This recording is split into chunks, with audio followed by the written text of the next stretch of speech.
Bonjour à tous et à toutes, salut les Souliennes, salut les Souliens, salut tous les autres.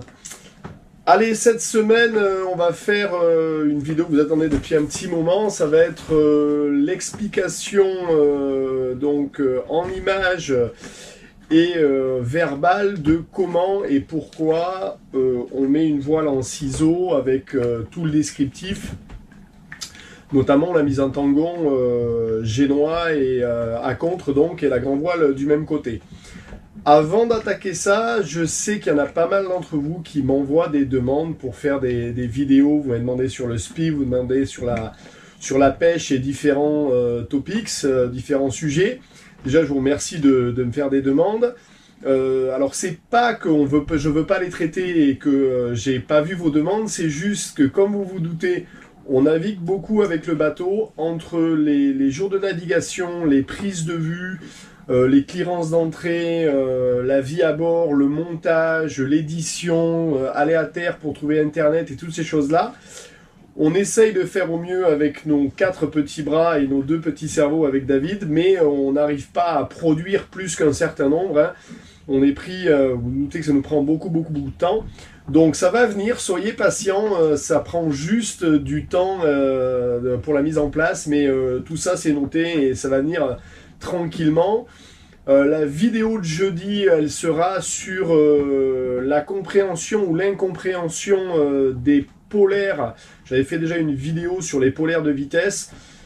Et là, je vais revenir dessus de façon plus complète, et notamment la compréhension des polaires au portant, parce que je pense qu'il y a une partie qui n'est pas vraiment très claire quand on lit des polaires, et qu'il faut revenir dessus, et c'est ce qu'on va faire dans la vidéo de jeudi.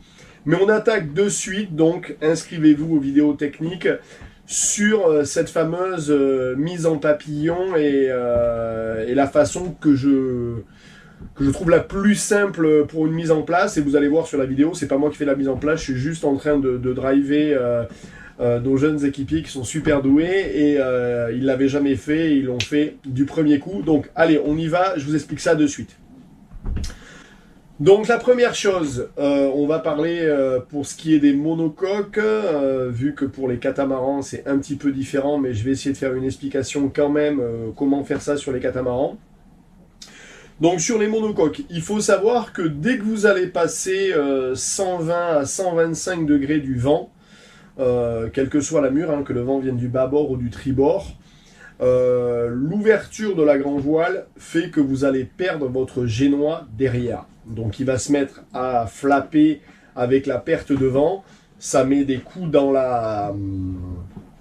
les coudes, ça met des coups dans son rail. C'est pas vraiment sympathique pour le bateau. Et deuxièmement, ça donne une perte de vitesse qui est conséquente. Bon là, certains prennent l'option de faire tomber la grande voile et de naviguer sous génois seul, ce qui peut être une option, mais ça demande quand même à faire un demi-tour, venir au vent, baisser la grande voile et repartir et mettre le génois. L'une des façons le plus simples de naviguer comme ça et de faire un gain de vitesse, c'est de mettre ce qu'on appelle le génois à contre. Donc on va mettre le génois du côté du bateau, donc d'où vient le vent. Donc si vous avez le vent qui vient du tribord, vous naviguiez jusqu'à présent avec grand voile et génois à bâbord. Et là, ce qu'on va faire, c'est qu'on va renrouler le génois et le mettre du côté opposé pour naviguer là-dessus. Donc la mise en place, je vous mets des images au fur et à mesure que je vous explique comment ça se passe. Quand vous allez faire cette mise en place, la première chose à faire, c'est de laisser déborder votre génois, donc de sortir un petit bout de génois d'1 mètre. Pourquoi? Parce que ça va faciliter énormément les choses pour pouvoir mettre le tangon dedans. Une fois que vous avez sorti ce petit mètre de génois, 2 personnes vont venir prendre le tangon, venir s'avancer pour la mise en place. La personne qui n'est pas côté génois va venir se mettre à l'intérieur côté mât, entre le premier auban et le mât. Tout simplement parce que la mise en place et le dégréage de l'ensemble se fait dans un ordre bien clair. Donc là, la première personne vient se mettre entre le mât et le auban. La deuxième personne, qui est donc à l'avant côté génois, va, elle, clipper le bout du tangon dans le nœud d'écoute. Donc regardez bien sur la vidéo. du côté où vous allez mettre la voile. Donc pas sur le nœud d'écoute, vous avez les deux écoutes de ce côté-ci. Si vous voulez mettre le tangon côté tribord, vous attachez ça sur le nœud d'écoute côté tribord. Et vous passez le tangon pas dessous l'écoute, mais au-dessus. Vous passez l'écoute pas dessous le tangon, mais au-dessus. Donc la personne le présente, celle qui est au pied du mât, elle tire sur la ficelle pour ouvrir le doigt du tangon. Vous le rentrez dedans, elle relâche. À ce moment-là, quand vous avez laissé 1 mètre de jeu, celle qui est au pied du mât, regardez bien la vidéo, elle peut pousser le tangon et l'enclencher dans son logement. Et à ce moment-là, les choses sont faites. Il y a une personne qui se met en enrouleur d'un côté, qui laisse tout doucement dérouler le génois, et l'autre personne qui se met au winch, manivelle, et qui tout doucement fait sortir le génois et le met en place. On ne va pas mettre le génois à 90 degrés, comme ceci, le tangon à 90 degrés. On va lui laisser un angle, on va le mettre grosso modo à 70 degrés par rapport à l'avant du bateau, 70-80 degrés. Au-delà de ça, vous fermez trop l'angle et le génois a du mal à prendre le vent. Donc mettez pas votre tangon ici, mettez-le plus sur l'avant du bateau.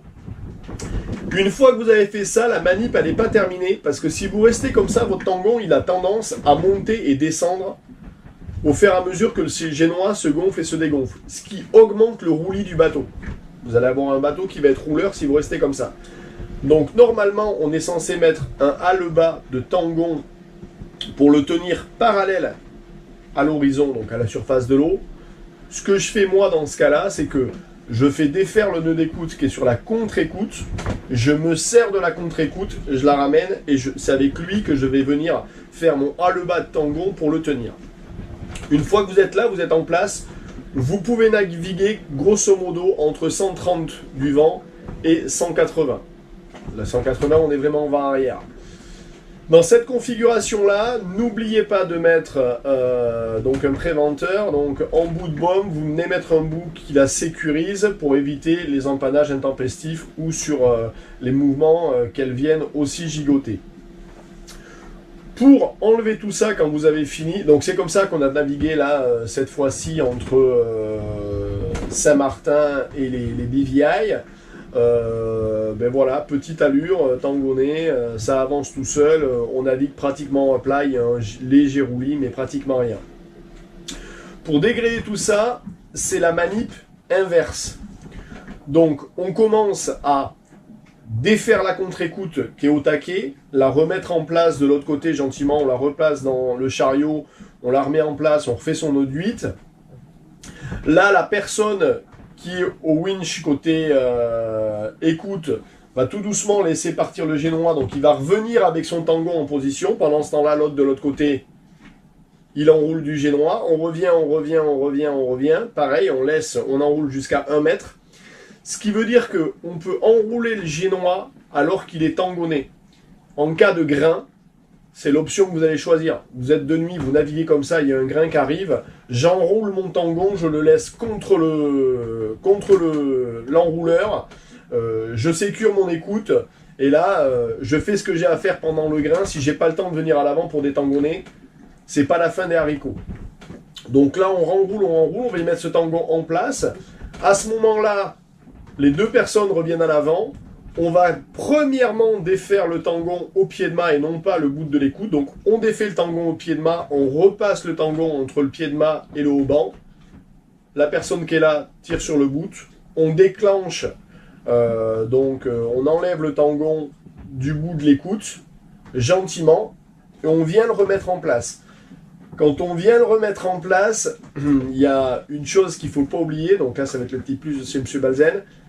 Soyez sûr que vous avez bien passé l'écoute à l'extérieur du point de fixation que vous venez mettre le tangon, parce que si vous l'avez fait passer dessous, quand vous allez border de l'autre côté, vous allez vous arracher le tangon du sol. Donc soyez sûr que votre écoute de ce côté-là, elle est bien ou côté à l'eau ou bien côté à l'intérieur, mais que quand vous mettez le tangon en place, vous n'allez pas enrouler l'écoute autour du tangon ou un truc comme ça. Une fois que ça c'est fait, eh ben, on est de nouveau dans une configuration normale pour envoyer le génois. On déroule d'un côté et on winch du côté opposé. Voilà, j'espère que c'était clair. Je vous laisse re-regarder ça en images. Bon alors Steph, là on vient de mettre en place une technique très connue dans la marine, hein, on peut le dire. Navigation en ciseaux, quoi. Une navigation en ciseaux. Donc là, papillon. Le papillon. En portant de la Guadeloupe qui ressemble à un papillon, c'est normal. Détailler un petit peu la mise en place. Ouais, bah c'est assez facile, hein. Quand on est à partir de 120 degrés du vent, le génois tient moyennement derrière la grand voile. Donc ce qu'on fait pour gagner de la vitesse et garder la portance des deux voiles, on va mettre le génois à contre de l'autre côté. Et pour qu'il tienne à contre de l'autre côté, on y met le tangon. Donc, et pour faciliter la manœuvre, on enroule le génois, on laisse dépasser 50 cm de génois. On vient clipper le bout de génois dans le point d'écoute ou dans le nœud de chaise de l'écoute, donc là le cas échéant tribord. On enclenche la base du tangon sur sa base de mât et après on a juste à dérouler d'un côté et reprendre l'écoute de l'autre côté et on l'ouvre et il se met en papillon. Et on se sert de la contre-écoute pour venir en faire un le bas et maintenir le tangon parallèle à la mer pour éviter que ça fasse des hauts et des bas et qu'on ait plus de stabilité au niveau du bateau. Et là on peut se rendre compte qu'on est à plat et on a gagné un nœud et demi. Excellent. Un nœud et demi de gagné pour une manœuvre qui a pris 3 minutes. 3 minutes. Même pas. Voilà. Ok. Facile, efficace. Et on a mis une retenue de bombe parce que au cas où, on ne sait jamais. Rien de plus sur cette manip là. On va parler un petit peu des catamarans. Alors les catamarans, ils n'ont pas de tangon. Donc pour naviguer voile en ciseaux, c'est un petit peu plus compliqué. La meilleure option que vous avez, c'est en général, c'est ce que fait tout le monde, c'est de venir attacher votre écoute de génois sur le taquet le plus avant, bâbord ou tribord. Et c'est pas la bonne chose à faire. C'est pas comme ça qu'il faut le faire, parce que c'est très compliqué d'aller venir border cette écoute et la serrer sur le taquet, alors que vous êtes au portant déjà. Le meilleur moyen, c'est dans le taquet que vous avez en bas, vous allez prendre un bout de dynéma, donc un bout d'écoute, hein, quel qu'il soit, sur lequel ou vous allez mettre un antal ring, donc un anneau à friction, ou vous allez mettre une poulie ouvrante. Et sur ce taquet, donc vous avez mis un bout, vous avez mis votre antal ring autour, vous passez votre écoute de génois à l'intérieur, vous la ramenez dans son chemin normal, et là, vous venez border, ce ring qui est sur le taquet va venir faire s'écarter le génois et se mettre en position. Sinon, vous avez une poulie ouvrante, c'est encore plus facile, hein, vous passez votre écoute dans la poulie ouvrante, vous fermez et vous tirez. On se sert un petit peu de ce taquet comme un barber roller, si vous voulez, à part que là, on vient écarter au maximum, et ça va obliger votre génois à venir se mettre en position. C'est le meilleur moyen pour le faire. Et de l'autre côté, vous ouvrez bien votre grand voile, et vous la mettez en place. Dans les deux cas, catamaran ou monocoque, ce qui est le mieux quand vous faites ça, c'est de venir écarter votre chariot au maximum, et de venir border. Donc si on a mis la grand voile côté bâbord, on déborde le chariot côté bâbord à fond et on vient brider, donc on vient border la grand voile de ce côté-là. En fait, ça va permettre de faire descendre la baume et donc que la grand voile soit un peu dégueule moins vers le haut si vous voulez ce qu'il y a comme air. On peut se servir du hallebat de baume pour faire cette manœuvre-là. Je n'aime pas le faire, je vous explique pourquoi, parce que souvent sur les monocoques, ce hallebat il est pris sur un seul point d'attache et ça crée un point de faiblesse sur la baume. Je préfère faire avec le chariot et la faire descendre dans ce cas-là. Après, dans les réglages, si on veut optimiser les choses, quand vous vous mettez au portant, donc il y a deux petites choses que vous pouvez faire. Donc votre grand voile, le long du mât, vous les tarquez pas comme vous les tarquez d'habitude, vous la laissez un petit peu plus loose, et le long de la baume, pareil, vous la laissez un petit peu plus creuse, ce qui veut dire que vous allez gagner du creux dans les deux sens, et votre grand voile, au lieu d'être super étarquée, elle va être un petit peu plus en forme de poche, et elle prendra un peu mieux l'air. Donc ça, c'est ce qu'on fait quand on est dans des vents très légers. Du coup, ça permet d'avoir une grand voile qui est un petit peu plus en forme de poche, un génois qui est un petit peu plus en forme de poche. Ça équilibre le bateau et ça permet d'avoir le moins de roulis possible. À partir du moment où le vent commence à monter et qu'on est dans 20 nœuds de vent, 25 nœuds de vent, forcément, là, on fait facilement 6-7 de vitesse. La voile, elle prend 15 nœuds. Là, pour éviter que le gréement souffre, on revient à étarquer cette grande voile sur les 2 points. Et pareil, votre génois, vous pouvez l'aplatir un petit peu en récupérant de l'enrouleur. Et du coup, il est moins en forme de poche et ça permet que le gréement souffre moins. Je pense que j'ai tout dit sur ces 2 sujets-là. Si vous avez des questions, n'hésitez pas à revenir vers moi. La semaine prochaine, on va parler, donc, comme je vous l'ai dit, de la lecture des polaires de vitesse, parce qu'il s'avère que les gens, en général, quand ils partent dans des conditions importantes, ils partent très généralement avec pas assez de vent, parce qu'ils n'ont pas bien compris comment, ou pas bien lu les polaires de vitesse.